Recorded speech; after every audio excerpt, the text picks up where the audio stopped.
Every Christmas, the tiny town of Pine Hollow, Vermont, glowed beneath fresh snow. White lights twinkled across old wooden porches, church bells echoed through the valley, and families gathered around crackling fireplaces. But on the edge of town sat a place everyone had forgotten: Evergreen Ridge Tree Farm. Its weathered sign leaned crookedly against two old cedar posts. Empty rows stretched across the hillside where thousands of Christmas trees had once grown. The gift shop windows were covered in dust. The old red barn groaned whenever winter winds swept through. Most people believed the farm would never open again. After all, its owner, Harold Bennett, had died 3 winters earlier. His only daughter had moved away. The bank had nearly taken the property, and no one wanted the responsibility of saving a dying Christmas tradition. No one! Except a quiet, widowed carpenter named Ethan Brooks. At 62 years old, Ethan had spent his entire life building things with his hands. Cabins, church pews, rocking chairs, children's cribs. He believed wood remembered every touch. But after losing his wife, Mary, to cancer 4 years earlier, Ethan rarely smiled. Their little white farmhouse felt painfully empty. Her favorite mug still sat beside the coffee pot. Her knitting basket remained beside the fireplace. Every Christmas, he decorated only one tiny tree. Just enough to remember, never enough to celebrate. One snowy morning, Ethan drove past Evergreen Ridge on his way to repair an old church roof. He noticed something strange. A little girl, maybe 8 years old, was struggling to pull a broken sled through the snow. The sled carried tiny evergreen saplings. She stopped every few feet to catch her breath. Ethan parked his truck. "You need some help?" The little girl looked up. "No, thank you." "You sure?" "My grandma says strong people finish what they start." Ethan smiled for the first time that week. "Your grandma sounds pretty wise." The little girl grinned. "She is." Together, they pulled the sled to the farmhouse. The elderly woman waiting on the porch introduced herself. "I'm Eleanor Bennett." Ethan froze. "Bennett?" "My husband owned this farm." Ethan looked across the empty fields. "I remember." She sighed. "Nobody else does." Inside the farmhouse, faded family photographs covered every wall. Black and white pictures showed Christmases from 50 years ago. Hundreds of families had once chosen their trees here. Children laughed in horse-drawn wagons. Carolers sang beneath glowing lanterns. Santa greeted families every December. Eleanor gently touched one photograph. "This place used to make Christmas magical." "What happened?" "My husband passed away. My daughter moved to Seattle. The workers left. The bank wants the land." She paused. "If I can't pay the final loan before Christmas Eve, they'll bulldoze everything." Silence filled the room. The little girl quietly whispered, "I don't want Christmas to disappear." Ethan looked out the frosted window. Snowflakes drifted over thousands of forgotten trees. Something stirred inside him. Something Mary had always believed. If you can save someone's Christmas, you should. He stood. "I'll help." Eleanor blinked. "You haven't even asked how much I can pay." "I didn't." "You might not get paid at all." "I know." She stared at him for several seconds before tears formed in her eyes. "No one's offered to help in 3 years." The next morning, Ethan arrived before sunrise. He repaired broken fences, straightened old signs, fixed the barn roof, built wooden wreath displays, repaired children's sleighs. Word slowly spread through Pine Hollow. "The old tree farm is opening again."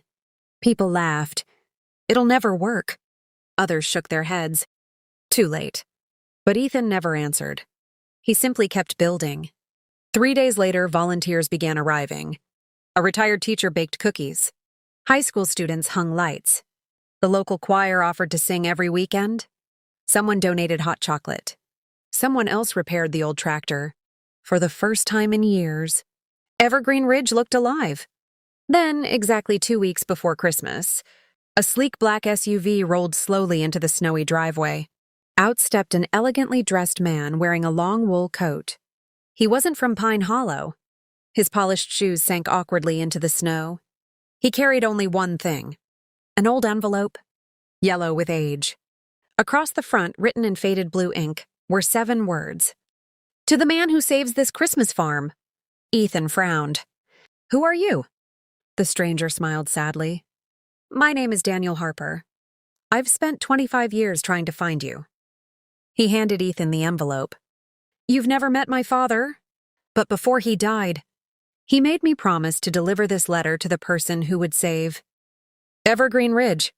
Ethan's hands trembled. Inside that envelope waited a secret buried for over 30 years. A secret that would change not only Ethan's life, but the future of Evergreen Ridge forever. Snow fell quietly as Ethan Brooks stood on the porch of Evergreen Ridge Tree Farm, staring at the old envelope in his trembling hands. The faded handwriting read, "To the man who saves this Christmas farm, Eleanor Bennett, her granddaughter Lily, and the mysterious stranger, Daniel Harper, waited silently." Ethan carefully opened the fragile envelope. Inside was a neatly folded letter and a small brass key tied with a red ribbon. The paper had yellowed with age, but the handwriting was still clear. He began to read aloud. "If you are reading this, then someone with a kind heart has done what many believed impossible. They have brought life back to Evergreen Ridge. My name is Samuel Harper. I once worked beside Harold Bennett. We planted thousands of Christmas trees together, laughed together, and dreamed that this farm would always belong to families who believed in Christmas." Eleanor gasped softly. "I haven't heard Samuel's name in decades." Daniel lowered his head. "He was my father." Ethan continued reading. "One winter, Harold saved my life during a terrible snowstorm. I promised I would repay that kindness one day. But before I could, illness took me away. So instead, I leave behind something that belongs to the future caretaker of this farm." The brass key enclosed. With this letter opens a wooden chest, hidden beneath the floor of the old red barn. "Inside is everything I could leave behind." Everyone looked toward the old barn standing quietly beneath fresh snow. Lily whispered, "Should we go now?" Ethan nodded. Within minutes, the four of them carried lanterns across the frozen yard. The barn smelled of cedar, hay, and memories. Following the letter's instructions, Ethan counted 12 floorboards from the western wall. He knelt down and pried up one loose plank. Beneath it sat a small oak chest covered in dust. The brass key fit perfectly. The lock clicked. Slowly, Ethan lifted the lid. Inside were neatly wrapped bundles of letters, old photographs, a leather journal, and one velvet pouch. Daniel carefully opened the pouch. Inside were dozens of gold coins. Eleanor stared in disbelief. Samuel always believed in saving for difficult times. But Ethan's attention remained on the journal. Its first page read, "The Evergreen Ridge Christmas Promise." Every year, Samuel had secretly written the names of families who couldn't afford Christmas trees. Beside each name was one simple note. Tree donated, no charge. Year after year, hundreds of families. Widows, veterans, single mothers, children living in shelters, families who had lost everything in fires or floods. Samuel and Harold had quietly given away thousands of Christmas trees without ever asking for recognition. Tears filled Eleanor's eyes. "My husband never told anyone." Daniel smiled sadly. "My father always said Christmas wasn't about selling trees. It was about giving hope." Lily hugged the journal tightly. "We have to keep doing this." Ethan nodded. "We will." As they continued searching the chest, Daniel discovered one final envelope. Across the front it read, "For my son." His hands shook as he unfolded it. "Daniel, if you are reading this, I am gone. Don't measure your life by how much money you make. Measure it by how many people smile because you were here." Daniel wiped away tears. "I spent 20 years building a successful investment company. I forgot everything my father believed." Silence filled the barn. Finally, Daniel looked at Ethan. "I'd like to help save this farm." Eleanor smiled gently. "The bank loan is due in 12 days. Daniel asked quietly. "How much?"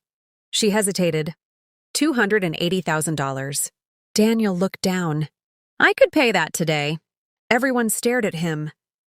"But I don't think that's what my father wanted." Ethan raised an eyebrow. "What do you mean? If I simply write a check? People will think money saved Evergreen Ridge. My father believed people save each other." Ethan smiled. "So what's your idea?" Daniel looked around the old barn. Let's invite the whole town. A Christmas festival. Every family who ever loved this place. We'll raise the money together. Eleanor's eyes sparkled. You really think people will come? Before Daniel could answer, a pickup truck suddenly pulled into the driveway. Then another, and another. By sunset, dozens of vehicles lined the snowy road. Word had spread across Pine Hollow. Volunteers poured onto the farm carrying ladders. Lights, wreaths, homemade pies, firewood, ornaments, and handmade decorations. One elderly man smiled. My first Christmas tree came from this farm in 1968, a young mother added. My parents brought me here every December. A firefighter carried in a giant wreath. My wife and I got engaged under that old maple tree. Soon the sound of laughter echoed through Evergreen Ridge once again. Children built snowmen. Neighbors strung lights across the barn. The church choir practiced Christmas songs. For the first time in years, the forgotten farm felt alive. That evening, Ethan stood alone beneath the stars. He looked toward heaven. I wish you could see this, Mary. A cold breeze gently rustled the pine branches. For just a moment, he could almost hear her voice. You never stopped building, Ethan. You just forgot you were building people now. A peaceful smile crossed his face. But inside the farmhouse, Daniel discovered something hidden inside Samuel's journal. A newspaper clipping dated December 24th, 1998. Its headline read, Missing Child Never Found After Christmas Eve Blizzard. Tucked behind the clipping was a handwritten note. Harold, if anything ever happens to me, promise you'll keep searching for her. Daniel's heart pounded. Who was she? The answer to that question would uncover a heartbreaking Christmas mystery that had remained unsolved for nearly 3 decades. The laughter from the volunteers echoed across Evergreen Ridge. But inside the old farmhouse, Daniel Harper couldn't take his eyes off the faded newspaper clipping. The headline read, Missing Child Never Found After Christmas Eve Blizzard. Folded behind it was Samuel Harper's handwritten note. Harold, if anything ever happens to me, promise you'll keep searching for her. She deserves to know she was loved. Daniel's voice trembled. Who was she? Eleanor took the clipping from his hands. The moment she saw the photograph, her face turned pale. Oh my goodness. Ethan stepped closer. You know this little girl? Eleanor slowly nodded. Her name was Emily Carter. Lily looked confused. What happened to her? Eleanor stared out the frosted window as painful memories returned. It was Christmas Eve, 28 years ago. The farm had been overflowing with families that day. Children laughed as they picked out trees. Carolers sang beside the barn. Fresh snow blanketed the hills. Then, without warning, a fierce blizzard swept through Pine Hollow. The wind became so strong that people could barely see a few feet ahead.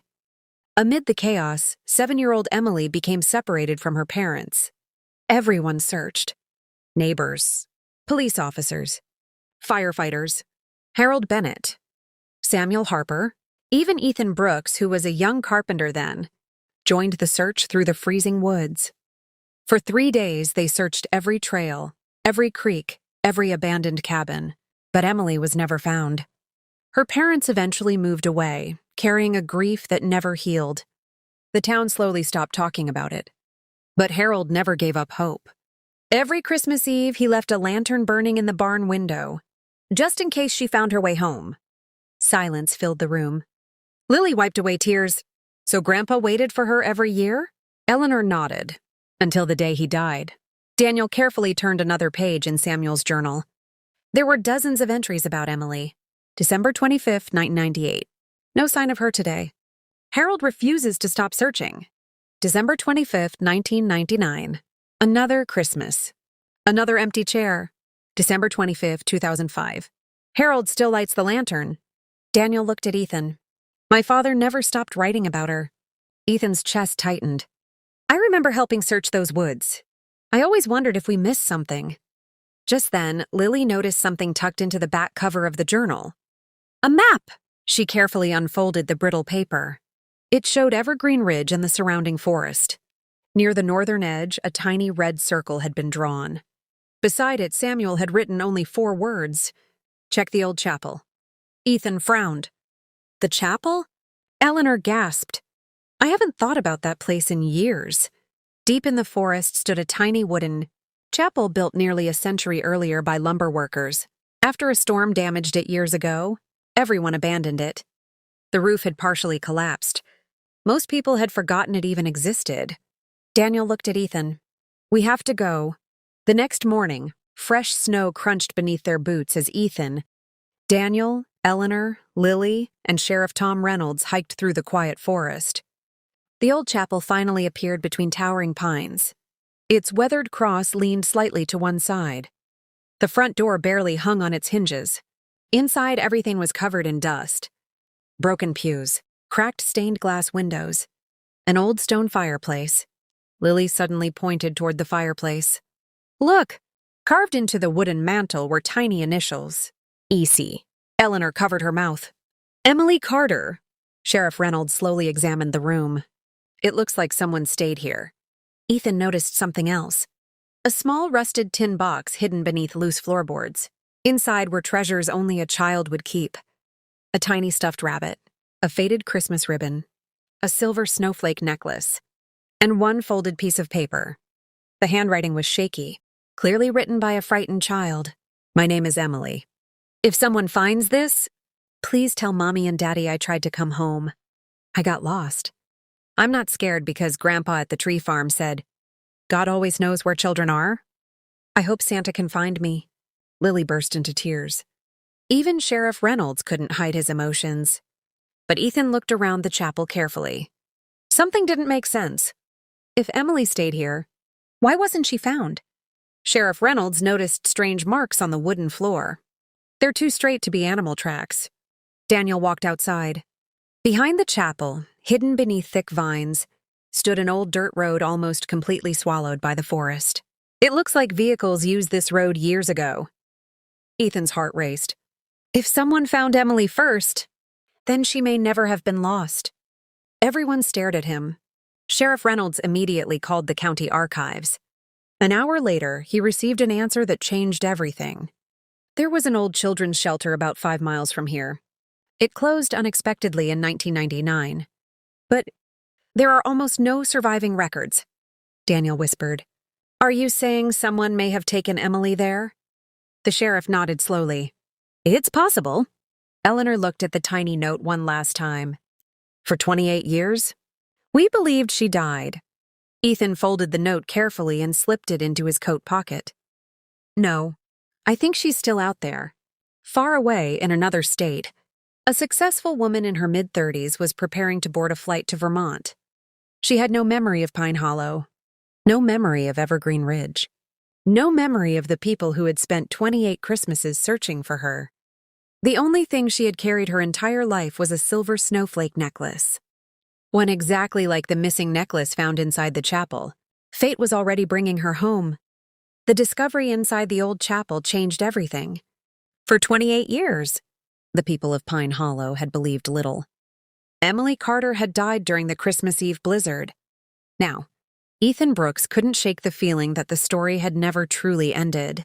As the sheriff reopened the decades-old case, Daniel Harper helped spread the news through local newspapers, social media, and television stations. A simple headline appeared across the country. "Small Vermont town searches for woman. Missing since Christmas Eve 1998. No one expected the story to travel far. But nearly 300 miles away, in Boston, Massachusetts, a woman named Grace Morgan froze as she watched the evening news.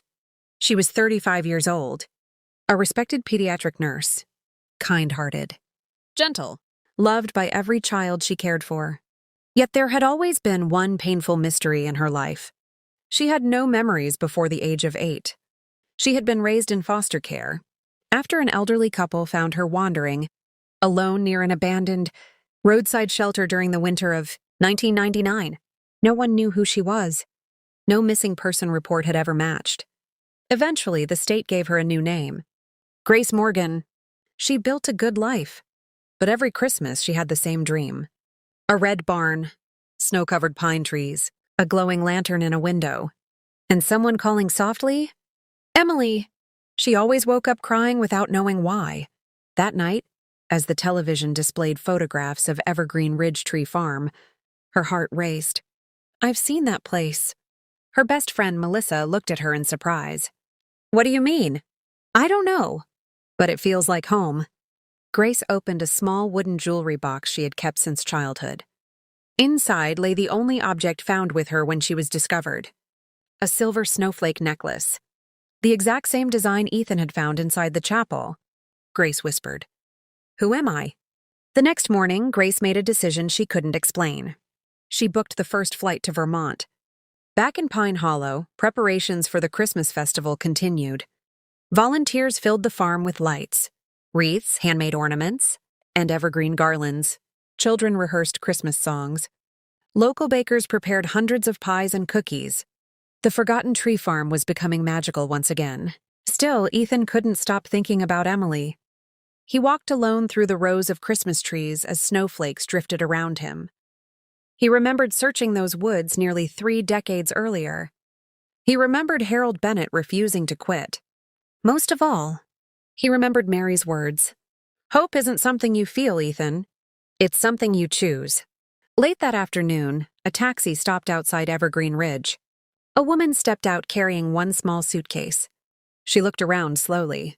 The barn, the farmhouse, the towering pine trees. Tears suddenly filled her eyes. "I know this place." Lily happened to be building a snowman nearby. She waved.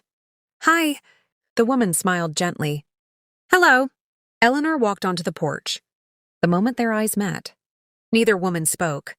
Something impossible passed between them. Grace finally asked softly, Have we met before?" Eleanor couldn't answer. Instead, she noticed the necklace around Grace's neck. A silver snowflake. Her hands began to tremble. "Where did you get that?" Grace touched it instinctively. "I've had it my whole life. My foster parents said it was around my neck when they found me." Eleanor's knees nearly gave way. Daniel caught her before she fell. Oh my lord. Ethan stepped outside. When he saw the necklace, his heart pounded. "Emily!" Grace looked confused. "My name is Grace." Ethan smiled gently. "Maybe. But I think that wasn't always your name." Inside the farmhouse, Sheriff Reynolds carefully compared old photographs with Grace's face. The resemblance was remarkable. Same blue eyes. Same small dimple. Same birthmark behind her left ear. Grace stared at the childhood photograph. "I don't remember this, but I feel like I should." Then Lily quietly placed the stuffed rabbit from the chapel onto the table. Grace gasped. Without thinking, she reached for it. Tears streamed down her face. She hugged it tightly. "I know him. His name is Buttons." The room fell silent. No one had ever mentioned the rabbit's name. Grace herself didn't know how she remembered. Then Ethan handed her the handwritten note found beneath the chapel floor. As she read the words, her hands began to shake uncontrollably. "Please tell Mommy and Daddy I tried to come home." Suddenly, fragments of memories flooded back. The snowstorm, the freezing wind, the tiny chapel, someone carrying her, a truck, bright lights, voices she didn't recognize. She grabbed her head. "I remember..." Everyone leaned forward. "There was a woman. She said my parents weren't coming. She told me I had a new family now." Sheriff Reynolds exchanged a worried glance with Daniel. "This wasn't an accident." Grace looked terrified. "I didn't get lost. I was taken." The room fell into stunned silence. 28 years of unanswered questions suddenly became something much darker. Someone had stolen a frightened little girl and erased her identity. As the truth settled over everyone, Sheriff Reynolds' phone rang. He listened for only a few seconds before his face turned pale. "What is it?" Ethan asked. The sheriff slowly lowered the phone. "The state archives found records from the abandoned children's shelter." He swallowed hard. "There was one employee who disappeared shortly after it closed." Daniel whispered. "Who?" The sheriff looked directly at Grace. "A woman named Margaret Ellis. And according to the records, she may still be alive. If Margaret Ellis was found, she could finally reveal what happened on that Christmas Eve nearly 3 decades ago, and whether Grace's real parents had spent their lives believing their little girl was gone forever." A heavy silence settled over the farmhouse. Grace Morgan sat clutching the old stuffed rabbit. buttons, while tears rolled down her cheeks. For 28 years, she had believed she had no past. Now, every passing minute uncovered another piece of a life that had been stolen from her. Sheriff Tom Reynolds placed his phone on the table. The state archives tracked down Margaret Ellis. Everyone looked at him. She's 82 now. She lives in a nursing home in northern New Hampshire. Grace whispered. Can we see her? The sheriff nodded. If she's willing to talk. The next morning, Ethan, Grace, Daniel, Eleanor, and Sheriff Reynolds drove through snow-covered mountains to the nursing home. Margaret Ellis sat quietly beside a window, knitting a tiny red scarf. She looked frail. Her silver hair framed a face marked by years of regret. When Grace walked into the room, Margaret slowly looked up. The knitting needles slipped from her hands. Tears instantly filled her eyes. Oh, my sweet girl. Grace stopped in her tracks. You know me? Margaret covered her mouth. I've prayed for this day every Christmas. Sheriff Reynolds spoke gently. Margaret, we need the truth. The elderly woman closed her eyes. For a long moment, she said nothing. Then, with a trembling voice, she began. It was Christmas Eve, 1998. The storm was so bad we could barely see the road. I was driving supplies to the children's shelter when I saw a little girl standing alone near the old chapel. She was freezing. She could barely speak. I wrapped her in my coat and brought her to the shelter. Grace listened silently. Why didn't you take me to the police? Margaret lowered her head. I wanted to. I begged the shelter director. But he refused. Daniel frowned. Why? Margaret's voice cracked. The shelter was about to be shut down. They were desperate for funding. The director believed if people thought abandoned, children were still arriving. The state would keep the shelter open. Ethan stared in disbelief. So they hid her? Margaret nodded, sobbing. They changed your name. They destroyed every document we had. They told everyone you had no family.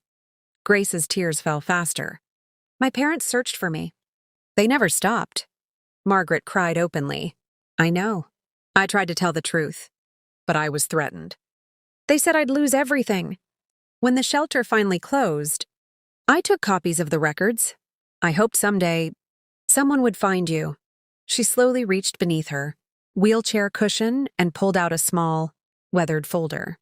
I've kept this for 28 years. Sheriff Reynolds carefully opened it. Inside were photocopies of the original intake records. One page read, Name, Emily Rose Carter. Age 7. Found near Evergreen Ridge Tree Farm. Parents, Michael and Sarah Carter. Grace covered her face and sobbed. My name. My real name? I'm Emily. The room filled with emotion. Margaret reached for Grace's hand. I'm so sorry. There hasn't been a Christmas when I didn't ask God to forgive me. Grace looked at the elderly woman for a long moment. Then she gently squeezed her hand. You made a terrible mistake. Margaret nodded. I know, but you also saved my life that night. If you hadn't stopped, I might not have survived the storm. Margaret broke into tears. Grace quietly wrapped her arms around her. I forgive you. Everyone in the room cried. Even Sheriff Reynolds wiped away tears. Ethan stood silently, overwhelmed by the power of forgiveness. He remembered Mary's favorite Bible verse. Be kind to one another, tender-hearted, forgiving one another. For the first time since losing his wife, those words truly reached his heart. As they prepared to leave, Margaret stopped them. Wait, there is one more thing. She opened another envelope from the folder. I searched for your parents years later. I found an address. They moved to Oregon. Grace's hands trembled as she accepted the envelope. For 28 years, Michael and Sarah Carter had believed their little girl was gone forever. Now there was a chance. They were still alive. Back at Evergreen Ridge, excitement filled the farm as the Christmas festival was only 3 days away. Families from across Vermont were arriving. The donation boxes were filling quickly. Children laughed beneath glowing lights. The dream Harold Bennett had protected for decades was finally coming back to life. But Ethan noticed Grace standing alone beneath the old lantern in the barn window. She stared into the snowy night. Nervous? He asked softly. She smiled through her tears. What if they don't want me anymore? Ethan gently placed his weathered hand on her shoulder. Parents never stop loving their children. They simply keep waiting. Just then, Daniel came running across the snowy yard, holding his phone. Ethan, you need to hear this. What happened? Daniel could barely catch his breath. I called the number listed for Michael and Sarah Carter. Everyone froze. They're alive. Grace's knees nearly gave way. Daniel smiled through tears. And they're driving to Vermont. They'll be here on Christmas Eve. Grace looked toward the glowing lights of Evergreen Ridge. For the first time in 28 years, Christmas wasn't bringing presents. It was bringing a family back together. Christmas Eve arrived wrapped in fresh snow. Before sunrise, Evergreen Ridge Tree Farm was already glowing beneath thousands of white lights. Wreaths decorated every fence, lanterns lined the pathways, and the scent of pine, cinnamon, and hot cocoa drifted through the crisp winter air. The forgotten farm had become the heart of Pine Hollow once again. Cars filled the parking field. Children laughed as they climbed into horse-drawn wagons. The church choir rehearsed beside the old red barn. Volunteers served homemade cookies and steaming mugs of cider. Ethan stood quietly near the entrance, watching families choose Christmas trees together. Mary would have loved this, he thought. For the first time since losing his wife, Christmas no longer felt empty. It felt alive. Inside the farmhouse, Grace Emily sat by the fireplace. She held the old photograph of herself at 7 years old. Her hands trembled. Lily sat beside her and slipped her tiny hand into Grace's. Are you scared? Grace smiled faintly. A little. What if they don't recognize me? Lily shook her head. My grandma says a mother's heart never forgets her child. Grace hugged the little girl. I hope she's right. Just after 3 o'clock that afternoon, a dark blue SUV slowly turned into the long driveway. Everything seemed to stop. The choir fell silent. Children stopped playing. Even the wind felt still. Daniel looked toward Ethan. They're here. Grace couldn't move. Her heart pounded so hard she thought everyone could hear it. The driver's door opened. A gray-haired man stepped out. His shoulders were bent with age, but his eyes searched the farm with desperate hope. Then a woman climbed out of the passenger seat. She held an old photograph against her chest. The edges were worn from years of being carried everywhere. It was the last picture ever taken of little Emily Carter. Eleanor whispered through tears. Michael and Sarah? For a long moment, no one spoke. Grace slowly walked toward them. Step by step, snow crunched beneath her boots. When she was only a few feet away, Sarah Carter looked into her eyes. Her hands began to shake. The eyes, she whispered. They're her eyes. Michael stared silently. Then he noticed the tiny birthmark behind Grace's left ear. His knees buckled. Oh, God. Emily! Grace's voice broke. I don't remember everything. But I never stopped feeling like someone was missing. Sarah dropped the photograph. With tears streaming down her face, she rushed forward and wrapped Grace in the tightest embrace imaginable. My baby. My little girl. I've waited 28 Christmases for this hug. Grace sobbed uncontrollably. I'm so sorry. I tried to come home. Sarah gently held her face. No, you have nothing to apologize for. We never stopped looking. Michael stepped forward and hugged both of them. His voice cracked. Every Christmas Eve, I left the porch light on. Just in case. Grace buried her face against his shoulder. Dad? It was the first time she had ever spoken that word. Michael cried harder than he had in decades. Around them, nearly everyone at the farm wiped away tears. Even complete strangers embraced one another. The church choir quietly began singing Silent Night. The entire tree farm seemed wrapped in peace. As the reunion continued, Sheriff Reynolds approached Michael. I have something that belongs to you. He handed him the folded note found in the old chapel. Michael carefully opened it. When he read the words written by his 7-year-old daughter, Please tell Mommy and Daddy I tried to come home. He covered his face and wept. I always believed she didn't stop fighting. Grace took his hand. I never stopped loving you.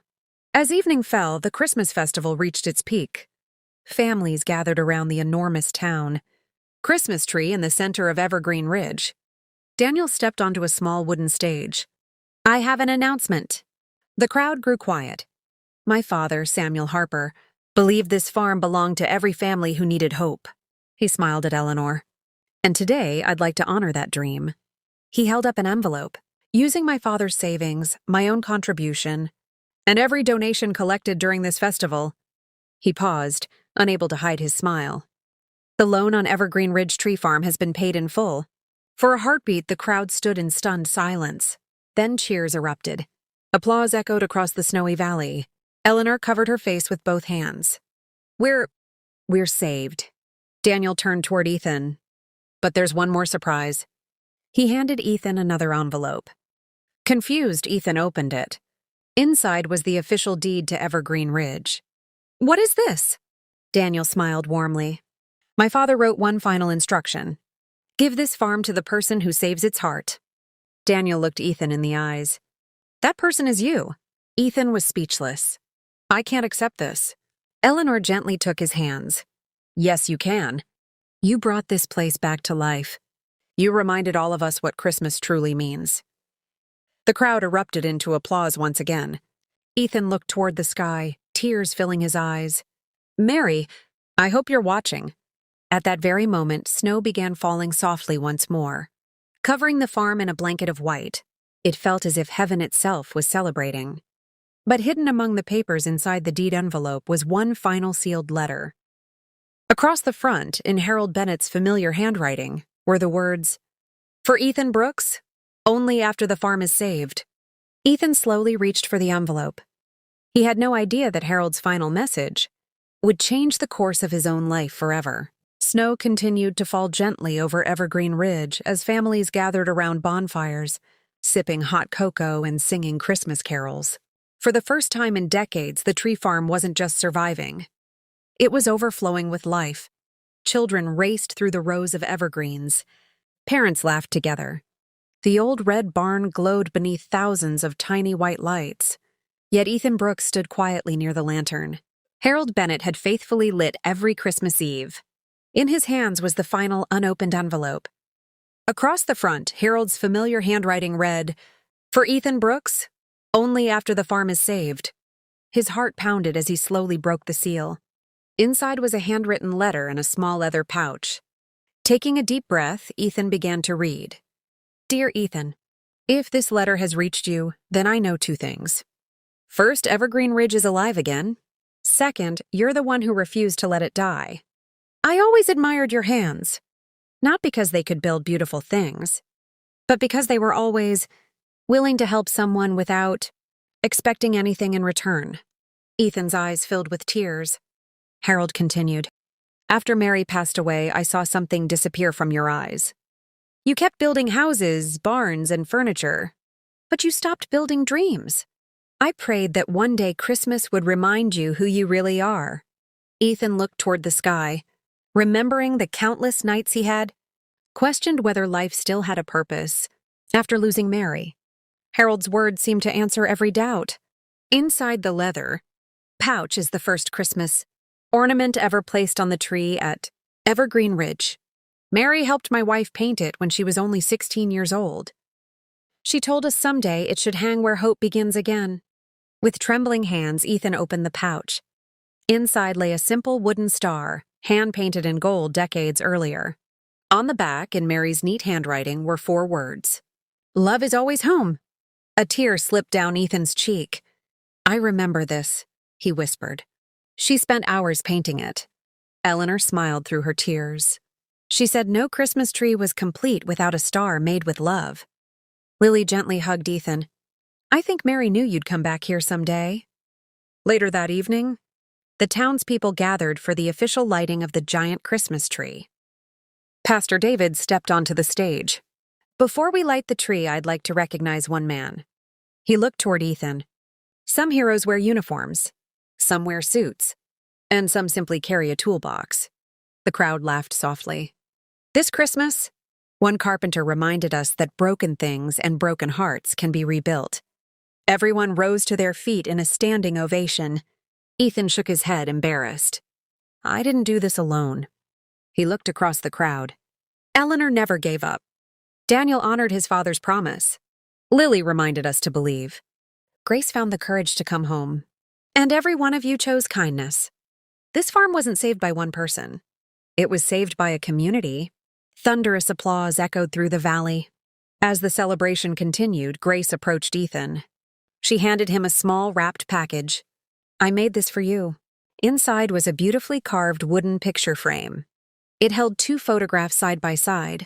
One showed Ethan and Mary on their wedding day. The other had been taken just hours earlier. It showed Ethan standing between Grace, Michael, Sarah, Eleanor, Lily, Daniel, and dozens of smiling townspeople beneath the giant Christmas tree. On the bottom of the frame, Grace had engraved, "Family is built by love." Ethan struggled to speak. "I've spent years believing I was alone." Grace smiled. "You aren't anymore.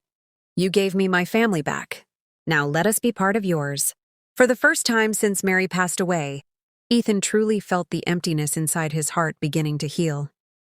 Just before midnight, everyone gathered around the enormous tree. Ethan carefully climbed a ladder, holding the old wooden star Mary had painted so many years before.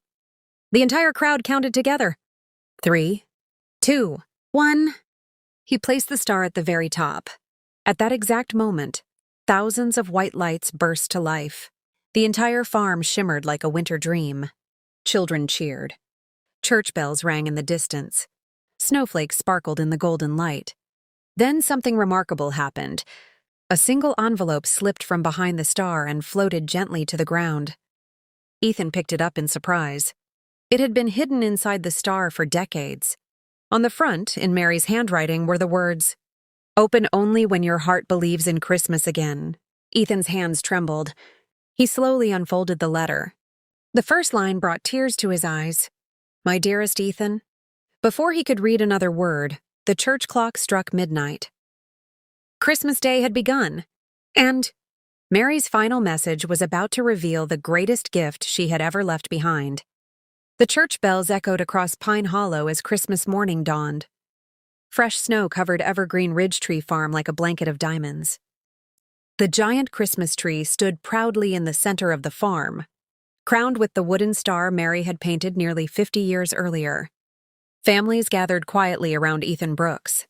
In his hands was the letter hidden inside that star. No one spoke. Even the children seemed to sense that this moment was special. With trembling fingers, Ethan unfolded the letter. The first words blurred through his tears. "My dearest Ethan, if you're reading this, then you finally found your way back to Christmas. I know that means 2 things. First, the tree farm has been saved. Second, your heart has begun to heal." Ethan smiled through his tears. It sounded exactly like Mary. He continued reading. "You always believed your greatest gift was building beautiful things from wood, but you were wrong. Your greatest gift has always been building hope inside people. Every chair you made gave someone a place to rest. Every porch you repaired welcomed a family home. Every toy you carved made a child smile. And one day, you'll rebuild hearts that believe they're broken." Ethan paused, unable to continue for a moment. Grace gently squeezed his hand. He took a deep breath and read on. "Promise me something. Don't spend the rest of your life missing me. Spend it loving people the way we dreamed we would. When someone feels forgotten, remember them. When someone has nowhere to go, open the door. When Christmas seems lost, light one more lantern, because love is never buried. It always finds its way home. And someday, we'll see each other again. Until then, live enough for both of us. Forever yours, Mary." By the time Ethan finished reading, there wasn't a dry eye anywhere on the farm.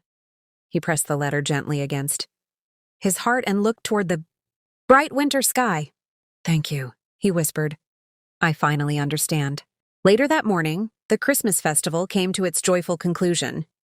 Daniel Harper stepped onto the stage one final time. "My father believed Evergreen Ridge should never belong to just one family." He smiled. "So today we're creating something new." A large wooden sign was carried onto the stage. Covered by a red cloth, it stood in front of the crowd. Daniel invited Ethan and Eleanor to pull away the cloth together. The crowd applauded as the words were revealed. The Evergreen Ridge Christmas Hope Foundation. Beneath it was another inscription. No family will ever spend Christmas alone. The foundation would provide free Christmas trees for families in need, holiday meals for elderly neighbors living alone, scholarships for children who had lost parents, emergency housing assistance during the winter, handmade wooden toys for every child in Pine Hollow. The crowd erupted into applause. Harold Bennett's dream, Samuel Harper's promise, Mary's kindness, and Ethan's compassion would now live on every Christmas. Grace stepped forward with Michael and Sarah Carter. She smiled through happy tears. My parents and I have made a decision. Michael nodded proudly. We're moving back to Pine Hollow. Sarah laughed. We've missed 28 Christmases. We're not missing another one. Everyone cheered. Then Grace turned toward Ethan. I've accepted a position at the local children's clinic. I want every child who walks through those doors to know they're loved. Ethan hugged her. I think that's exactly what Mary would have wanted. Lily tugged gently on Ethan's coat. Mr. Brooks? Yes? Will you still make wooden toys? He smiled. Only if you'll help paint them. Her eyes lit up. It's a deal. As evening approached, the townspeople gathered for one final surprise. Sheriff Reynolds held up an official proclamation from the governor of Vermont. It declared Evergreen Ridge Tree Farm a historic community Christmas landmark, ensuring that it would be protected for generations to come.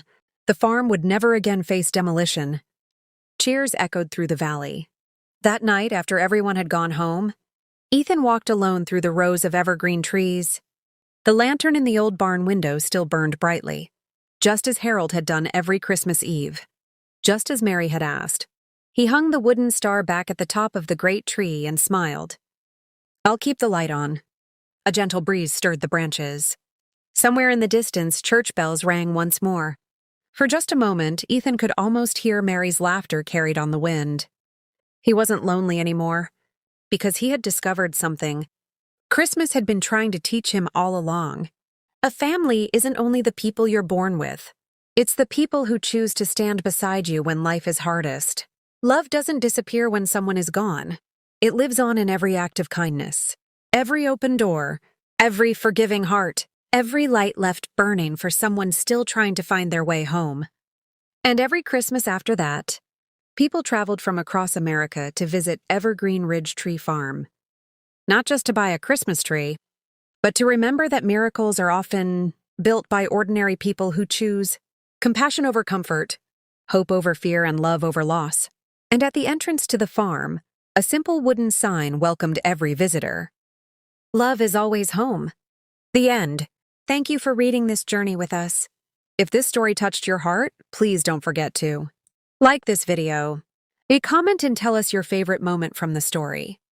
Share this story with someone who could use a little hope this Christmas. Subscribe to our channel for more heartwarming, emotional stories that celebrate faith, family, love, and second chances. Until next time, may your heart always find its way home. Merry Christmas and God bless you.